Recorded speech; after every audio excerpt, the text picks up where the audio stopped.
Thanks for joining us on Key Factors, presented by theraceguide.com.au. Stu, Rich and Mike Wood here to take you through the last leg of the treble at Rosehill Gardens for the Carnival on Easter weekend, Mike. But look, plenty of racing to get to. I think there's 28 meetings on this Saturday from Caulfield all the way up to Cairns.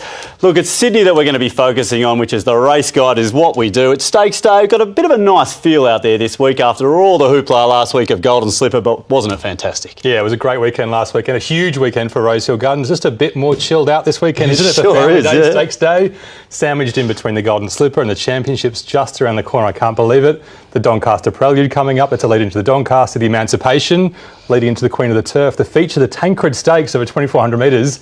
Version 3 for Single Gaze versus GAILO Shop. They race each other again. Yeah, some usual suspects in that race, as you said. You mentioned a few of those. And Single Gaze, it was only 2 years ago that she got her first Group 1 in the Vinery on this day last year. So let's hope potentially she can go one better, or not one better, equal that. But like as you said, Mike, the Tancred, good to be back to that name. We've had a lot of interest over that name on the Twitter this week. Yeah, it's a fantastic name. I've never heard of the name before myself, to be honest. A lot of guys our age or younger were surprised, but a lot of our mates who are older would love to see it back. Hasn't been around since the late 80s. I think our Poetic Prince won that race that day. Some fantastic horses have won this race, like Might and Power, Tie the Knot, obviously, and Jamaica absolutely smashed them last year, didn't she? She absolutely brained them, and I do remember, Mike, we did not have her on top. That was a Key Factors fail. Right, yep. But this is 2018. We've come back hard and strong, especially in the $100 bets, Mike. Any thoughts before we get into the quaddie on the card earlier in the day? Anything you like? Yeah, really good question. Definitely not the Emancipation. We know those horses. They are definitely usual suspects. They will cross the line together. Maybe race 1, the Schweppervescence, up to 1,400 metres for Sweet Ava. We think that 2-year-old will love it. All right, gee, Ryan, well, sure can train a schnitzel, can't he, Mr. Ryan? Well, look, there's a look at the opener. Let's get stuck into the quaddie now. It is the Tancred, straight into it over the 2,400 metres, and so many great memories here, Mike. But look, these are the horses of the time. It's GAILO Chop, Single Gaze, Harlem, Ventura Storm. They're all around again. And to throw in a little bit of spice, we've got the Melbourne Cup winner ALMANDIN in there, and a little bit of brotherly love as well. Richard v Anthony Freedman for some family side bets, I think. Yeah, really good points, Stu. Ambitious versus Alvare, I think it is. The Freedman brothers adding some spice to the race. Group 1, 2,400 metres. Feature on the day. Stead at a fair tempo, maybe, unless La Squetti Spirit absolutely flies early. It could even be strong. It's really hard to predict the tempo in this race. We can predict the track, good dry conditions, and also Rosehill's been so fair lately, unlike Randwick sometimes, and unlike Flemington definitely. 3 key factors to kick us off. Stage of preparation is our progression factor. A good dry Rosehill is important all afternoon, and the 2,400 metre distance, of course, has to be a key factor too. Sure does. Let's have a look at the market now for the Group 1 Tancred Stakes and GAILO Chop. Well, what a dominant win that was last week. Deserved favourite here, $2.25. ALMANDIN, as we said, spicing it up here, $3.70. Little Single Gaze, hasn't she just performed so admirably this campaign? $7, she'll be chasing again. And Alvare, the last start winner there for Richard Freedman, $9.50. But GAILO Chop here, Mike, favourite on the win last start. That was a good win last week. It was a huge win. We could look at that win, but it was a soft track, obviously, which is a different key factor for us, different conditions to us. We'll look at 2 starts ago for him on a drier track, Australian Cup, once again versus Single Gaze. This was the day, talking about bias before, Stu. Vicious inside bias, Ambitious getting beaten off, GAILO Chop getting beaten off. ALMANDIN a bit unlucky near the inside. And I know you had a massive pre-post bet on Single Gaze, Stu. What is she doing I'm out here? still crying, mate. She went back. It was just not going to make up any ground when we figured out what was going on this day. Look, race was over, but the action's up front. GAILO Chop holds on pretty strong. Yeah, and obviously Harlem bet on a dry track that day. Single Gaze finding the line so well on that dry track. She was probably maybe just the best run in that race. I knew you were going to say that, but hey, we've got to cop that in punting sometimes. Let's have a look now at some of these horses that are in form. Alvare is one of those. A great last start win, Mike. Yeah, unbelievable last start win. Richard Freedman, one of those Freedman brothers we talked about, has this horse at career best form. Libram was a well-backed favourite this day. He's actually scratched this race on Saturday, but did perform well, coming up the inside in the light blue colours. Alvare, a horse that used to be a little bit one-paced, comes to the outside, quickens best, and wins pretty well, Stu. Yeah, he was really good in this. And look, one horse that a lot of punters are going to be looking back for here, Who Shot the Barman, right up to his distance range now. Yeah, sticking to the rail, the worst ground, not asked too much, surging through the line. He's very sneaky to 2,400 metres. Well, there's a look at a couple of replays. We've also got one more to show you. GAILO Chop up to 2,400 metres. We're going to take you back to Maidan, $8.2 million race. It's the Shima Classic. Look, on pace here, Mike, but point is 2,400 metres, he got beat this day. Yeah, this is an important run. Obviously coming to 2,400 metres, the trainers haven't taken him to this distance before. Maybe because of this run, postponed, Highland Reel. Look, it's a high-class race, $8 million, you say, Stu. You can't knock him too much. You just would have liked to have seen him do a little bit better coming into a Group 1 on Saturday. True, but it's a really good one for the viewers to watch there if they're thinking about taking the $2.25 about GAILO Chop. Definitely. There's a look at him at the 2,400. Let's get stuck into it now, Mike. All the form's been done. The key factors are around, so let's get into it. Who's got all the form coming into the Group 1 race this weekend? Yeah, no points for guessing. GAILO Chop brained them last week. Beat them by a couple of lengths. Light him up. He gets a gold bar for form. So GAILO Chop out in front as we hit the stage of preparation. First key factor, Mike. Yeah, it was a really hard one for us, this one. GAILO Chop and Single Gaze have run well on the 7-day backup before. We're just not expecting improvement from them. ALMANDIN third up, primed for this. Alvray can improve again. Okay, so GAILO Chop and ALMANDIN sticking their heads out here. A good Rosehill, not the wet track like last week. Yeah, GAILO Chop okay on a good track. We've seen him before, but obviously relished that wet track last week. ALMANDIN can sprint on a dry track. Single Gaze, we think a dry track gives her a little bit of an edge on GAILO Chop. Okay, so it's ALMANDIN out in front. As we hit the last key factor, Mike, distance right up to this 2,400 metres now. Yeah, Melbourne Cup winner, ALMANDIN, 2,400 metres. He'll lap it up, he'll sprint well. Alvray will like it even better, even after his win. And there's good old Who Shot the Barman. His form's not quite there, but we know he'll stay the distance. Well, look, we've hit the line there, Mike. ALMANDIN has just gone out by 2 lengths there. It's 3 gold bar ticks for ALMANDIN there, and it's a couple of cross or chops for the chop. So is it time for a bet here, Mike? Let's bring all the odds in because we've seen ALMANDIN out on top there. As we have a look for a punt now, Mike, $2.25. That's what the punters have got to figure out. But look, we've got this $3.70 shot. ALMANDIN streaking in front there, all importantly. So it's a lot of love for ALMANDIN and less for the chop. Yeah, pretty simple puzzle. We're chopping out the chop. We just don't think there's any positives for him coming from last Saturday. Clearly he can win. He could dominate the race. He could kick from 800 metres out. But just in case there's a little bit of pressure, just in case he doesn't love the firm track, ALMANDIN simply is a better bet for us. If he's primed third up, if he's good in the yard, double your bet. He's a fantastic stayer when he's at his best. And Single Gaze is right there with GAILO Chop, the favourite. She's a great each way bet every time. Always is. Always goes around good value as well. Well, let's look at the first leg of the quaddie. ALMANDIN on top for us. Let's get stuck into the Group 1 Vinery Stakes now. It's over the 2,000 metres and the Oaks lead up, Mike, for some of these 3-year-old fillies. Some really popular girls in here. Lover is scratched. We've got Elise, Eloisa going around. And Mike, it's this time of year where you can just pretty much pick one of these horses and just take it through for the rest of the ride because you find some really good ones in these races early on. Yeah, it's this time of year you know the really good Group 1 horses. I think it was 1999 for me. I think Sunline is a 3-year-old filly. When I fell in love, the Doncaster, she won by a big margin. I can still see you doing laps and laps and laps of Randwick back in the day, mate. Yeah, it was a big win. I just wish 50 bucks at 5-2 game got me that excited these days. Let's have a look at the way this race sets up. 2,000 metre Group 1. Look, not too much tempo again. Steady to fair forecast. Good conditions, fair bias. We're forecasting on Saturday. Across the 3 key factors, scope is our progression factor. Which of these 3-year-old fillies is improving? A good Rosehill track's important as well. And once again, distance up to 2,000 metres. All right, let's have a look now at the market for this second leg of the quaddie, the other Group 1 for the day at Rosehill Gardens. And unforgotten for that man, Chris Waller. Form reversal there. Big win last start, $4.40. And look at this wall in behind. We've got Aloysia there, $6. Elise coming up to Coolmore. We've got Bring Me Roses, $8. Dance from New Zealand. And look, Mike, they're the ones under $10, but this, look, unforgotten. I mean, this horse, that was a big win last start. Really interested to see what the ratings do here at the end of the show. Yeah, she's really firmed up in a quality race, hasn't she? So obviously some punters out there like her. And we may as well have a look at that replay last start and see what she did over 1,500 metres at Rosehill. I think we missed the boat on this occasion, didn't we, Stu? We knew she was a good horse. She was average in the trials. She was average first up on a softish track. But second up, they backed her. Second up, they knew what they were doing. She came to the outside, and she was really, really good. Yeah, absolutely blew them away here. The other horse in the race, Haim, right? Shamuk. Darren Flindell said, you know, that's got that horse absolutely covered. But look in the blue hat inside, really sticks on in the race, ends up beating Shamuk home as well. Yeah, that's the profile of a 2,000 metre horse over 1,500, isn't it? She sticks on 10, that's what she does. But the winner, unforgotten, sprints, has class. She's a good horse. Another race we need to look at, it's always a good race, the Group 2 Wakeful over the 2,000 metres during the Flemington Carnival. We've got a few to look at here, Mike.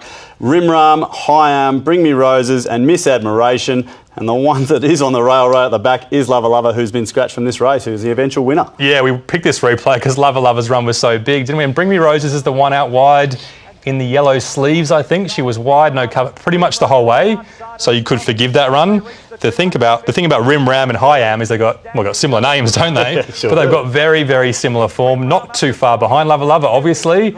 They both stick onto the line. They both like a dry 2,000 metres, and they both set a pretty good benchmark on Saturday for the rest to beat. And not many horses out wide, importantly, Bring Me Roses making up any ground. Yeah, you definitely forgive that run from Bring Me Roses. She was good in the Coolmore last week. All right, there's a look at a couple of replays for the Group 1 Vinery this weekend. Have a look at the form now, Mike, and all the key factors. Take us through it. Second leg of the quaddie. This will not be easy. Form, light up Elise. She was great in the Coolmore. She gets the gold bar, but only just. It is only just sticking her neck out to start things off. Scope. They've all got it, Mike. Well, yeah, we went through this to look for the horses with the most scope, but quite difficult. A lot of these Australian fillies, third, fourth up, really ready to improve, really ready to peak. Dance, dance, dance. Off a big preparation in New Zealand already.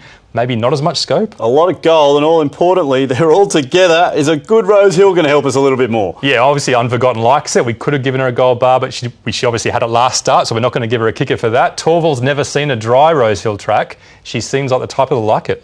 All right, and distance, Mike, very key in this race. We need to... Oh, geez, hang on.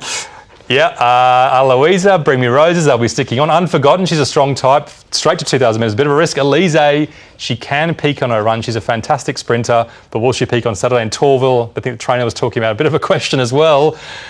Oh, yeah, that's an absolute bloodbath, isn't it? Mike, we've hit the line here. I mean, that's showing us we can pretty much go 5 ways in this race. We've had a look at form. We've had a look at key factors. Not too much edge in this race. It could be one for the punters to have a look in the yard, take the colours, take the names. I don't know. This race is panning out a bit like that, Mike. How can we have a bet in this race when we're looking at a market and form like this? Well, I think I picked Sunline all those years ago on not too much form, probably her colours, God knows what, maybe her name. So maybe that's the recipe for this on Saturday. Look, it just maybe go for value, maybe bet small. And it's definitely a race for looking at the yard, definitely a race for picking up on the vibes and picking up on that filly who's primed to run a big race over 2,000 metres if you're betting late. I'm not even sure what our best bet in this race. I think it's Bring Me Roses, but with no confidence at all. Torval each way as well, but go with what you want to go with. That's going to be one serious tussle in the Group 1 Vinery this weekend at Rosehill Gardens. There's a look at the first 2 legs of the quaddie. Stick around and we'll wrap it all up after the break.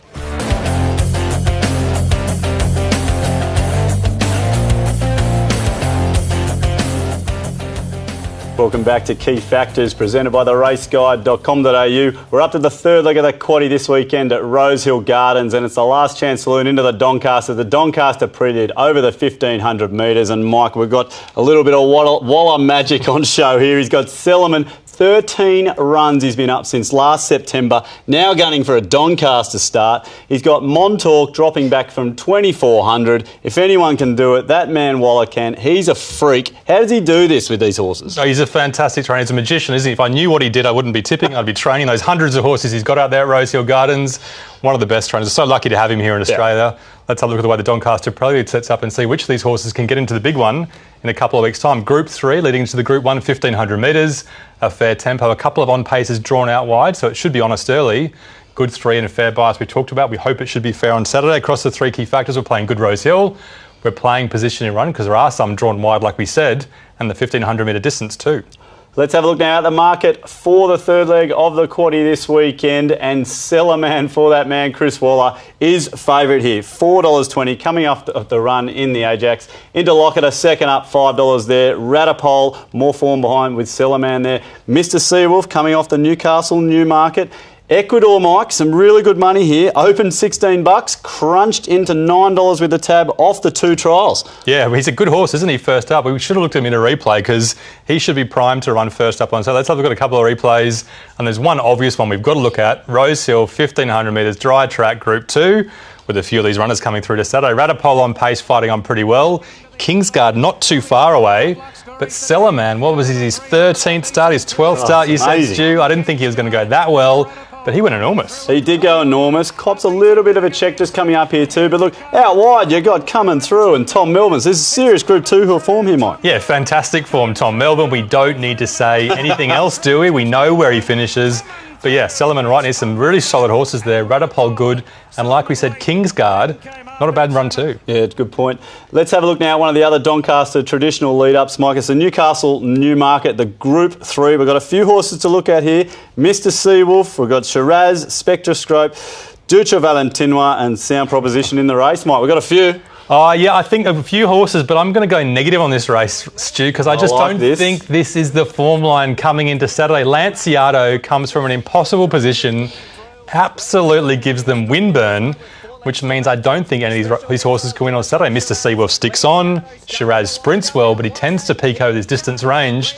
Look, Lanciato just flogged him, Stu. Yeah, that is a really good win from the back. And I like what you say there. You've got to pot some form. We've got to have a bet in some races. So that's why we have a look at a few different races there. It's the Group 2 that we're looking at in terms of the form. Let's get stuck into it now, Mike. Form, key factors. Take us through the third leg. Let's get it home. Let's have a look. Pretty similar form line. Sellerman racing well. Radipole 2. Ecuador, the forgotten class horse. Well, not forgotten now in the market.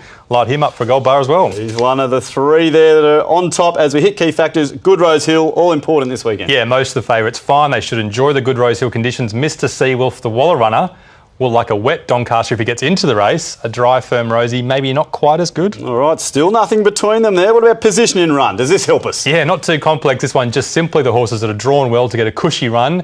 You can imagine Ecuador getting an absolutely dream run on the box seat behind the pace. Radipole, Mr. Seawolf, drawn that little bit wider. Sellerman and Ecuador just having their own little battle here. Distance, is this going to split them? Yeah, 1,500 metres. Most of those favourites, again, like it. That's the one we think we can knock Shiraz out on. He's won over 1,500 metres before, but that was off a steady tempo. So look, nothing between these two, Mike. They started at the top on form together. They've gone through all the key factors together. They're still on top. One's had 13 starts and one's fresh.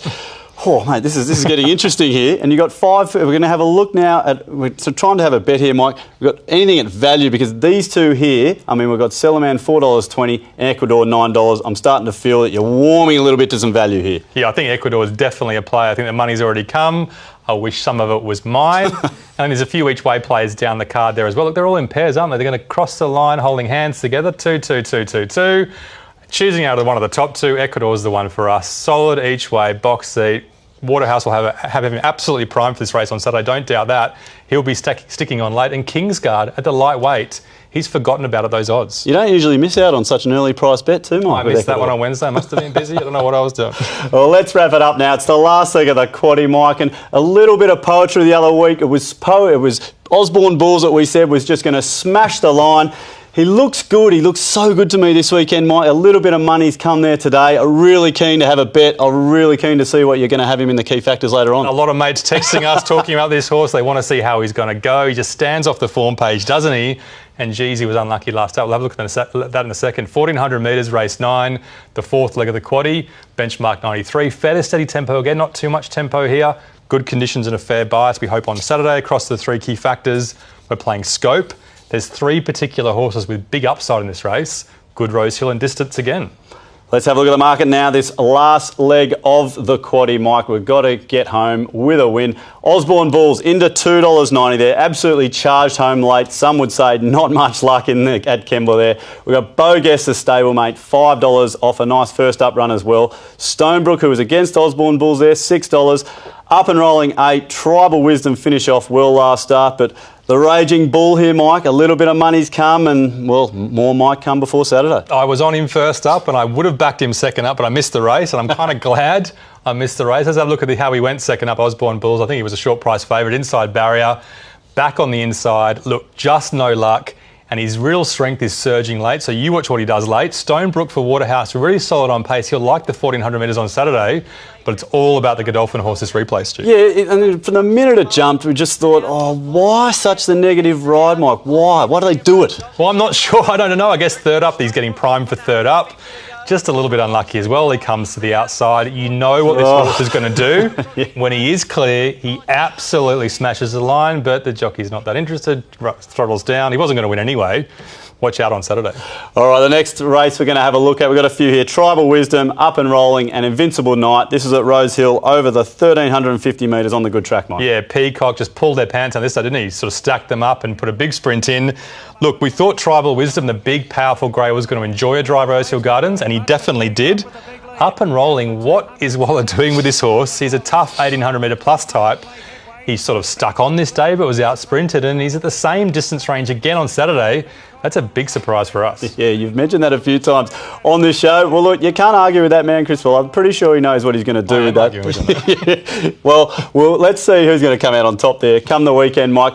you can get us through with some key factors. If you can do that, that's what the punters are looking for. So take us through all the form and key factors, Mike. Wally is obviously a fantastic trainer. I'm just having a bit of fun. Osborne Bulls, Bo Guest, Gold Bar for form. Light them up. They're both going well. The Godolphin horses. All right, the stablemates out in front. Key factors time, Mike. Scope. A few of these have got it. Yeah, we talked about benchmark horses. We talked about scope, horses going through the grades. There are 3 standouts here. Osborne Bulls, Bo Guest and Miss Q. We think will all go into better things.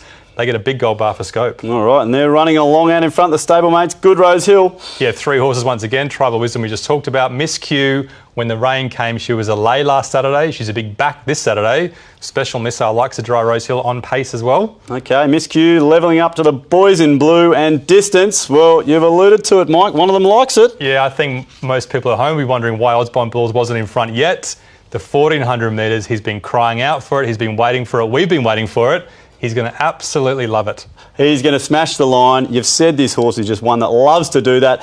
Time for a bet here, Mike. That $2.90, we've got to figure out if that's the play in the race. You've made a little bit of a case here for Miss Q. I noted she was about $13 in the pre-post markets. We've got to find edge here, Mike. Has Osborne Bulls got that edge over the 1400? Yeah, it's all about price. It's all about value versus the rest. So when we bring up the odds, we bring up the ratings. You can have a bit of a check of that. Look, he's only got a bit of a gap on the rest. But the thing is, Bo Guest is solid. Osborne Bulls has that X factor, doesn't he? So he's a great horse that can really improve. And Miss Q stands out off the page for value. So they're the 2 for us. Osborne Bulls, all the way through this review, we've been saying we love him. 1400 metres, we're excited. And Miss Q back to a dry track. She's definitely value on Saturday. I'm liking the confidence here in the last, Mike. Both those 2 horses are bets. Well, let's look at the last leg of the quaddie. Now let's have a look at the full quaddie, Mike. We've been through a lot of horses. How are we going to play it this week? I know we went very wide last week. Yeah, short early and short late, but super wide through the middle, starting with ALMANDIN and Single Gaze, chopping out the chop in race 6. Race 7 going really wide. Race 8 as well. Hopefully we get some big roughies like All Too Soon and Kingsguard home. That'll be great. And race 9 is definitely a bet race for us. Osborne Bulls, Miss Q. And we've got to put Bo Guest in there as well. All right, so we've got about 40% with some value, hopefully, in those middle 2 legs. There's a look at the quaddie, Mike. We're up to the $100 hot seat time. No more bar graphs, no more charts. I don't want to hear any of that. I just need $100. I need you to play with it. I need you to win some money for the viewers at home. Yeah, I want to do that. I think this year's been okay so far, so we'll try and get it again, but maybe we've had a bit of luck. What are we doing with $100 this week? Well, we talked about Sweet Ava before. $20 on the nose in the first race, 1400 metres. We think she'll love it. Tancred Stakes, $30. ALMANDIN's the one for us. Dry track, wait for age. The conditions are perfect for him on Saturday. And across to the race, we really like race 9. Load up on both those horses. We've gone 40 and 10, but choose your own strategy. I think we're 376 up for the year so far. Beautiful, mate. Well, you've made all that back in the $100 hot seat. We had the quaddie last week as well. So, look, things are going well for the race guide. It's going to be a fantastic day out there at Rosehill Gardens this weekend. It's going to be a fantastic Easter as well. Get the kids out there. But for all your profiling needs, head to theraceguide.com.au. You have yourself a lovely Easter, everyone at home, and we'll see you again next week in time for the championship. Happy Easter.